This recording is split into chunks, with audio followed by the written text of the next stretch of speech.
been a while. I'm sorry I've been away for so long. I don't really have any excuse except that I was in California for a chunk of May, but it's now July, so I don't really know what happened. I didn't mean to take that much time off, but I'm back and I'm hoping to be able to make videos regularly again. Also, before I do my wrap-ups, I just want to say welcome to my new subscribers. I'm glad you found me, and I hope you comment so that I can find you and subscribe to you as well. It's always fun to meet new booktubers. So the first book that I read in May was Saga, Volume 2. Saga is the story of a pair of star-crossed lovers. One of them is from this planet and the other one's from the moon of that planet. I hope that's right. And the planet and its moon have been at war with each other for generations, and so they're not supposed to get along, but they fall in love, and the story's told from the perspective of their daughter. They have a baby, and she's all grown up when she's telling the story, so we know that she survived, but she's telling the story of her parents, how they met, how they fell in love, and how they attempted to keep her safe, because a lot of people want them dead since they committed this unspeakable act of falling in love with each other. And so it's a cool story, and my favorite thing about it is definitely the art. I just think both the artwork and the colors are so beautiful and just really pleasant to look at. And the other thing that I really love is the originality of the characters, of the more minor characters. I love her.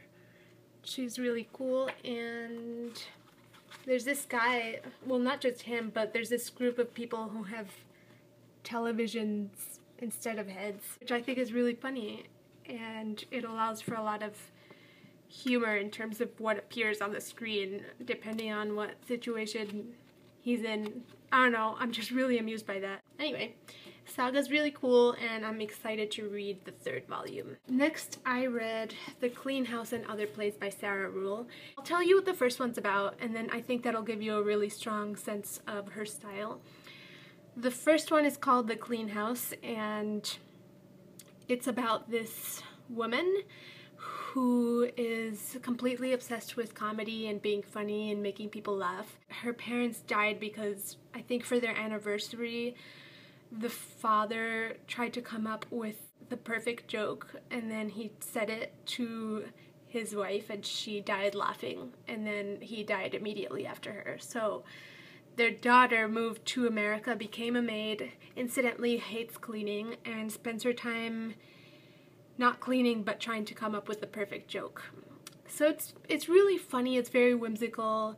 There's this adaptation of the myth Eurydice, which is very dreamlike and magical, and I don't know, it sounds very lighthearted and quirky, and it is, but it also manages to be pretty touching and heartwarming. I don't know. I don't really know how to talk about Sarah Ruhl, but if you're looking for play recommendations, then I would definitely recommend her. The Clean House was shortlisted for the Pulitzer. I just think she's worth checking out. She has a very unique voice. Then I read The Devil Wears Prada on my Kindle.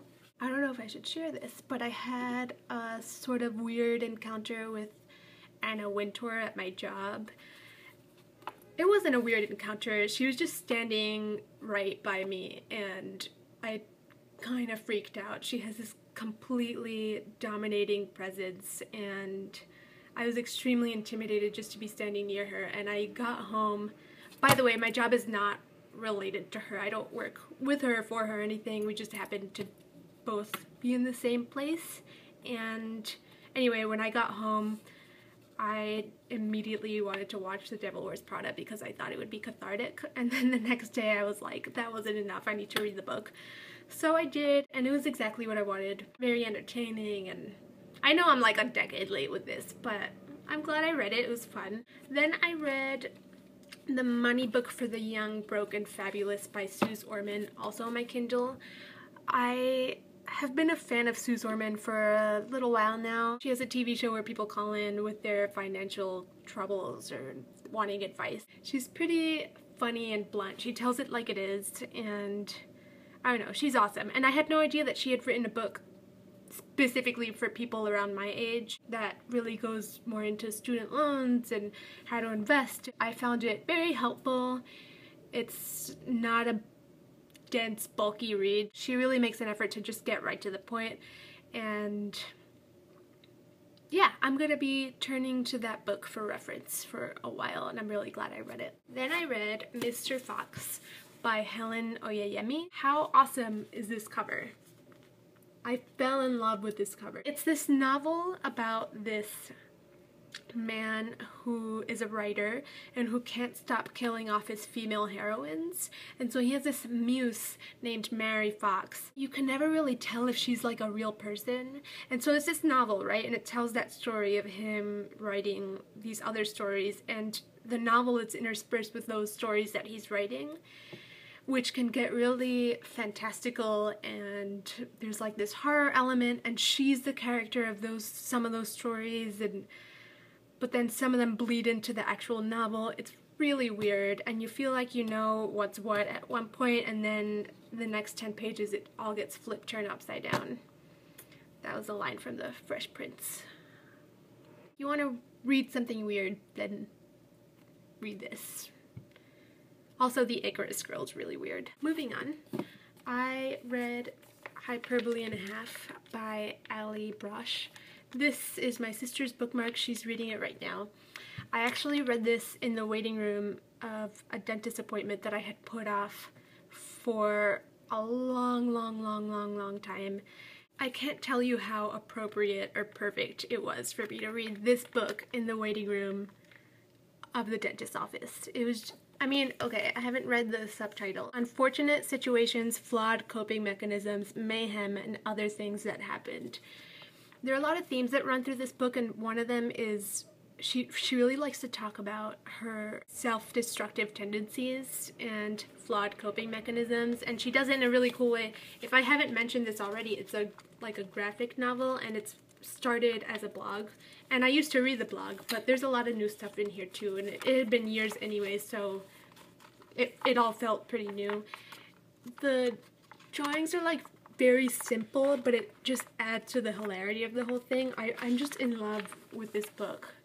I enjoyed reading it so much, and it's so funny, the sort of messes that she gets herself into and how she gets out, and like her meditation on what it means. I feel like everyone who's in their 20s especially should read this, because I read somewhere that we're like the most anxious generation. She really writes a lot about that, and it's not just hilarious and relatable, but it's also really touching. There's this one piece that she did on depression, and I was really moved by it, and I feel like anybody who's ever been depressed would get a lot out of it. So that was Hyperbole and a Half. Then I finally finished Pope Joan by Lawrence Durrell.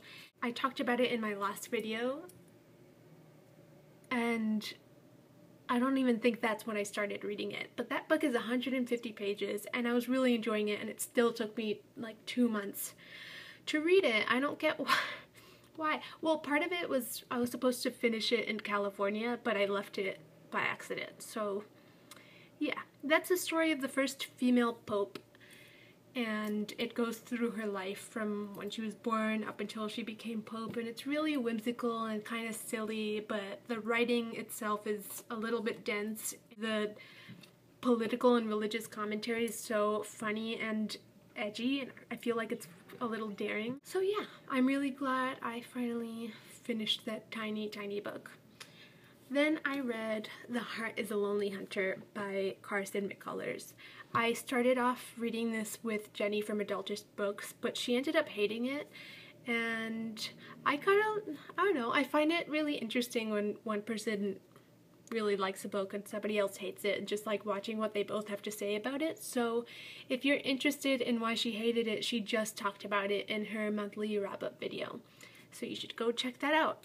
I really liked it, and I think part of the reason was because I was reading it right after I read Sarah Ruhl's plays and Mr. Fox and Hyperbole and a Half, and I was just really needing like a linear beginning, middle, end story that was a little more serious, and that's exactly what I got. This is a really depressing and bleak novel. It takes place in the South in the 1930s.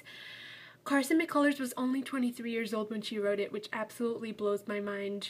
It's just so eloquent, and I feel like it has so much life wisdom in it. It tells a story of like 4 people mainly in this tiny town in the South, and sort of how their lives intertwine around this one man and what happens to them, what life is like. And I think the main message is that people have the tendency to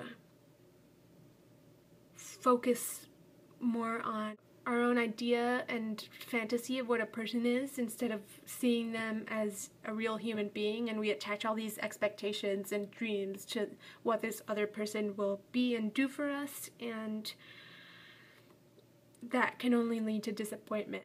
I don't really know how to articulate this, but do you know what I mean? Like if you have this is completely unrelated, but the example sort of fits. Like if you have a crush on somebody but you don't know them very well, and in your mind you build them up to be this like mythological figure.